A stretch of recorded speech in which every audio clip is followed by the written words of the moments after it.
One of the major differences, one of the major additional tasks that we now have switching over to saltwater is mixing up salt. We never had to deal with any of this at all. And I know some of you may be intimidated by it all, but in this video, I'm gonna show you how simple and easy it is to mix salt for our saltwater aquariums. Let's go. Now, the first thing that I want you to keep in mind is that we're gonna be talking about different types of saltwater tanks.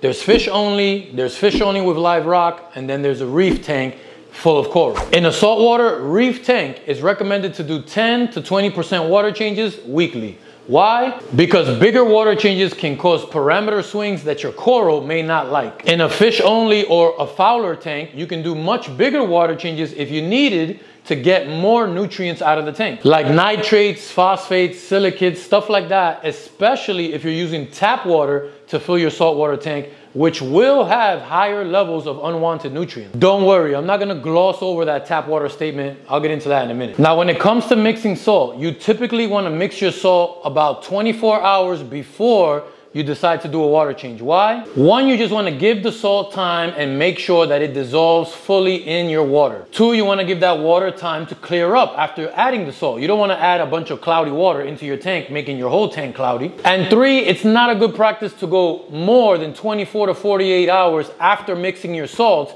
before using it. Any longer than that, you might lose some of your parameters that your salt is supposed to provide for you due to precipitation. CO2 is in the air all around your room or wherever you're keeping your bucket. That CO2 is going into the water, causing chemical reactions that causes the salt to precipitate, and you lose the parameters that you're trying to hold on to. For example, if your salt says that after mixing it, you'll get an alkalinity of 9 DKH, if you waited 3 days to use that salt mix, you might find that it's now down to 7 DKH, and that's not good for your reef tank. Let's talk about buckets now. If you got, let's say, a 30-gallon or smaller, a 5-gallon mixing bucket is gonna do just fine. Remember, we wanna do 10 to 20% water changes. If you've got a 40 to 100-gallon tank, then I recommend a 20-gallon brute garbage can container. Anything over 100 gallons, I recommend a 32-gallon brute can like I have in the closet, or larger. You want to make sure that you don't run out of pre-mixed salt water when it's time to do your water change. Okay, now let's talk about the water. If you're going to keep a fish-only tank or a fish-only with live rock tank, yes, you absolutely can use tap water. Even though I've gotten tons of heat for suggesting this in the past, even though there are tons of successful tanks that use only tap water for fish-only tanks, I still say it'll be totally fine.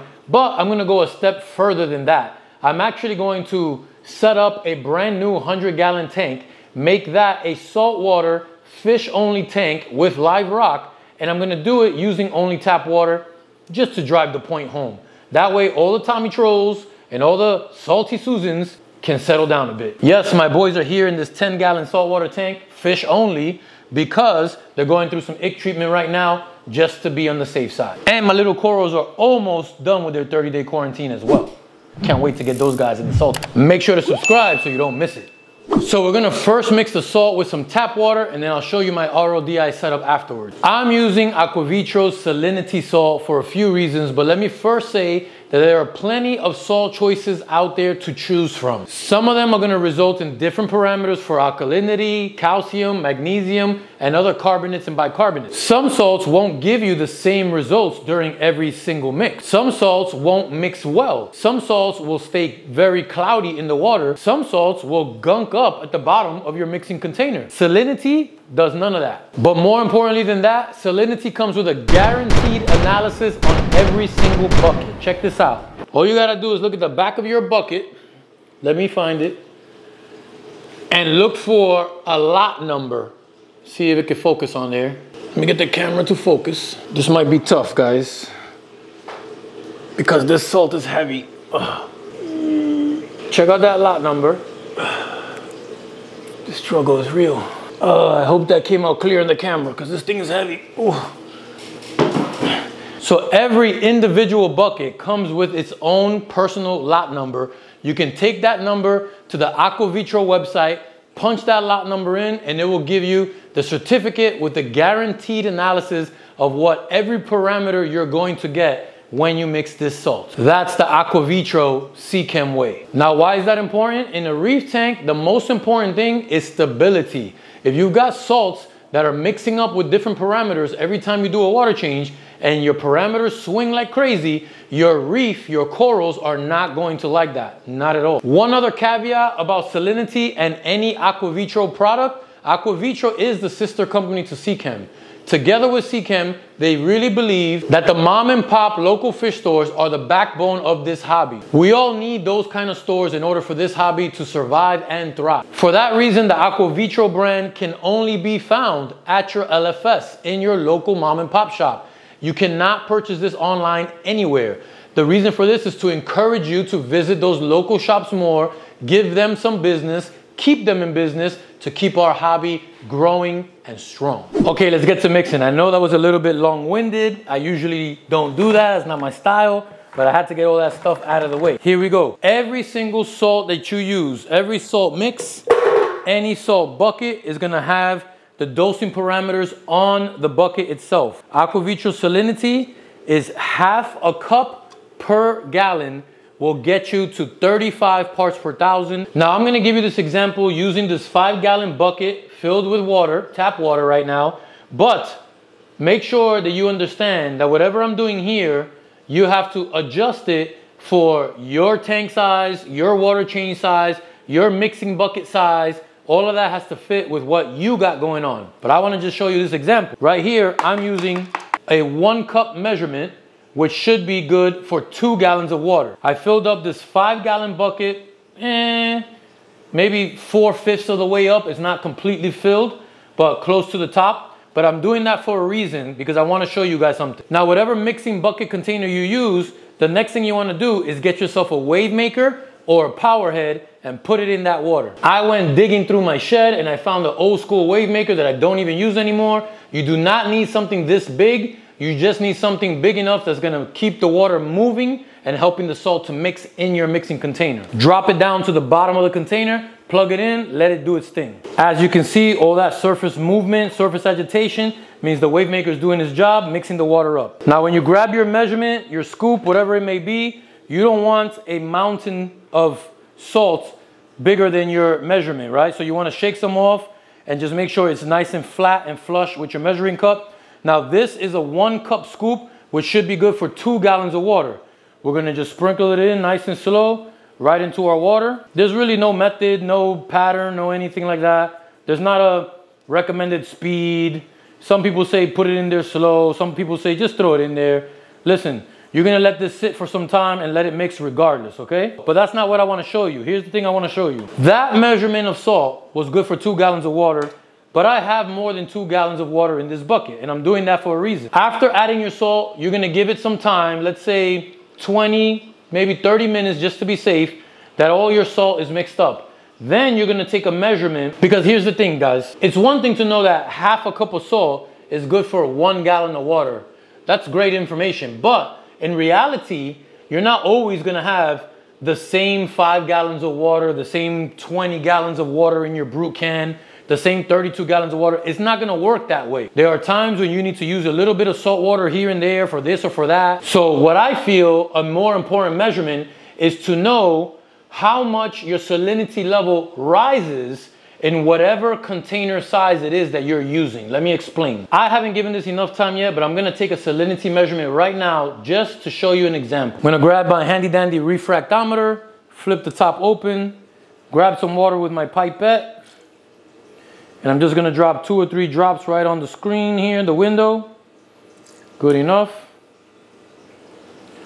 Close that sucker up, point it to the light. I'm reading about, let's call it 20 parts per thousand. Right now, the salinity level of this water is at 20 parts per thousand, but here's the trick that I want to show you. And just to verify it so we know what's going on, I'm also gonna use this Hanna salinity checker.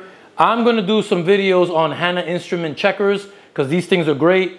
This is a little bit pricey, I'm not gonna lie to you, but this digital reading, once you pay for this thing and you have it, you're gonna love the fact that you have it. Let's go ahead and do another check. 19.8, I hope this other camera can get this. Let's see if this camera can get it. 19.8 parts per thousand. It also tells you the temperature of the water is at 76 degrees.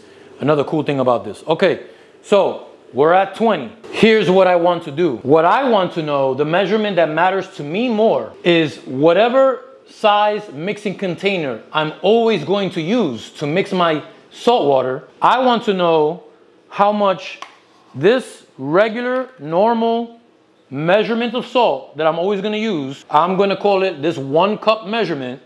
I want to know how much the salinity level of this volume of water will rise with 1 cup of salt. Because generally when we do our mixing, we're going to fill our water, maybe not all the way up to the top, but we'll be able to judge where the water level is that we're always going to stop at. What I want to know is how much this 1 cup measurement will increase the current salinity of this water.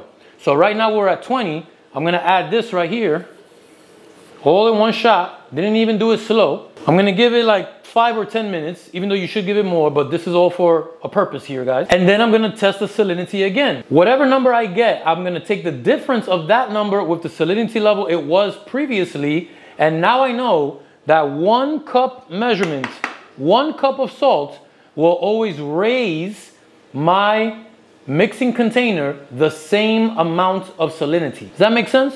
Let's see what we got. Okay, I'm being a little impatient.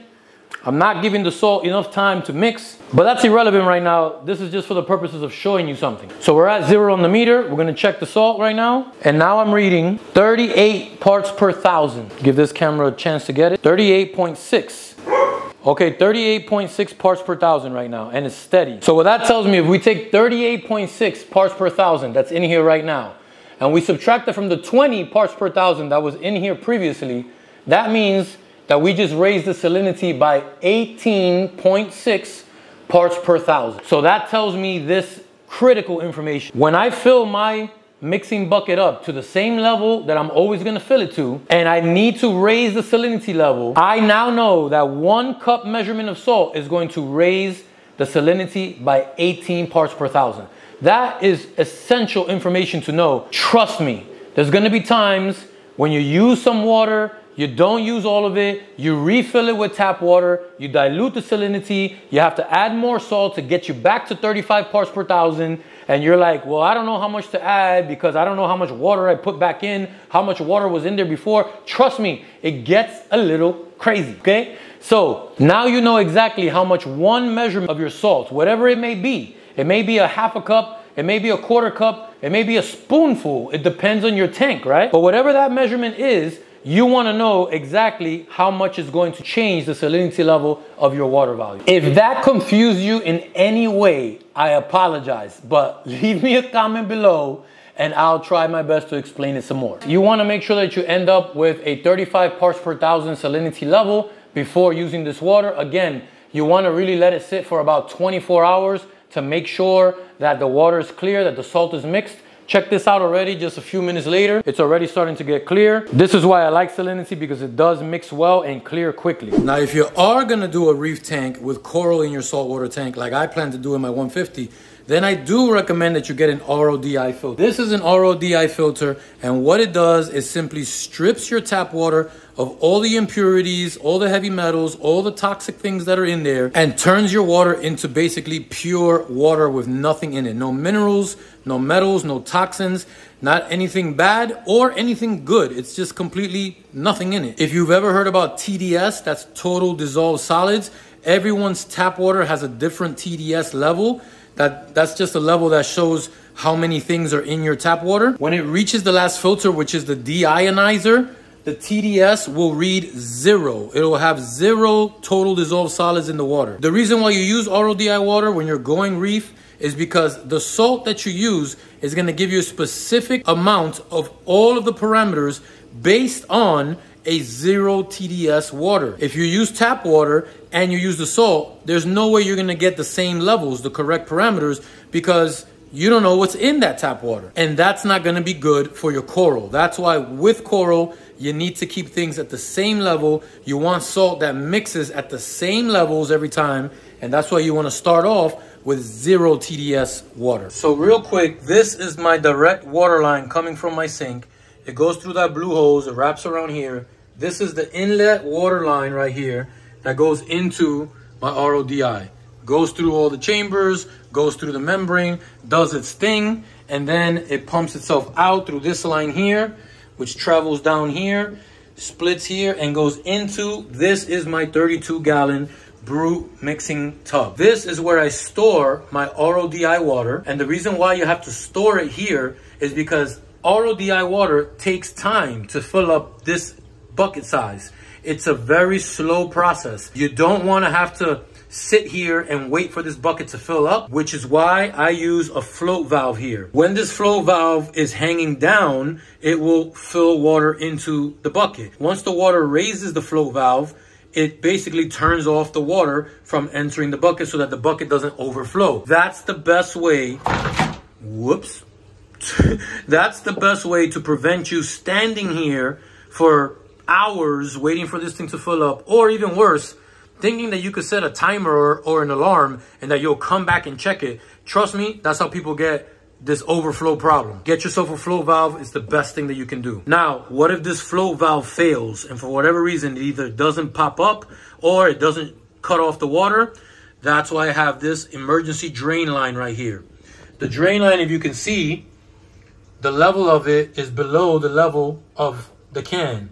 So if water continues to fill, it'll fill to this level and drain into this tube, which is plumbed out here, down there, across my wall back there, and then it'll go out the house and outside. So this is a backup safety measure here. In case the flow valve fails, water will drain out of here before it overflows out of the can and onto my floor. As you can see, I also got my wave maker in there down at the bottom. When I'm ready to add my salt to this RODI water, I turn the wave maker on and let it mix. Now remember, this setup here is just so that you can store the RODI water as it's being created. But you don't want to mix your salt like a week in advance before you plan to use it, because that's going to change all your parameters. You really want to start adding your salt and mix it the day prior to your water change. Some of you are going to ask, what's that bucket way over there? It's plumbed the exact same way as this mixing bucket, but that bucket is used for RODI storage only. It never gets any salt mixed into it. When evaporation happens in your saltwater tank, you got to fill it back up with RODI water in order to maintain the same salinity levels. So you always want to have a container that already has fresh RODI water ready to go, ready to use, ready to add back to your tank. That little bucket over there is plumbed directly into my tank so that my Sentia doser pump takes water from that bucket and automatically tops off the tank. We'll get into auto top offs in future videos, don't worry. Now when it comes to actually using this water and water changing your tank, I made a mistake the first time I water changed. I did it the same way I do all my freshwater tanks. I drained the saltwater tank and I expected to refill it with my salt water, but lo and behold, I didn't have enough salt water mix to fill the tank completely back up. So I got a trick to make sure that that doesn't happen to you. It's gonna be in that video right there. Make sure you check it out. Before you go, give the video a thumbs up if you enjoyed it. Don't forget to subscribe, and I'll see you on the other side. Peace.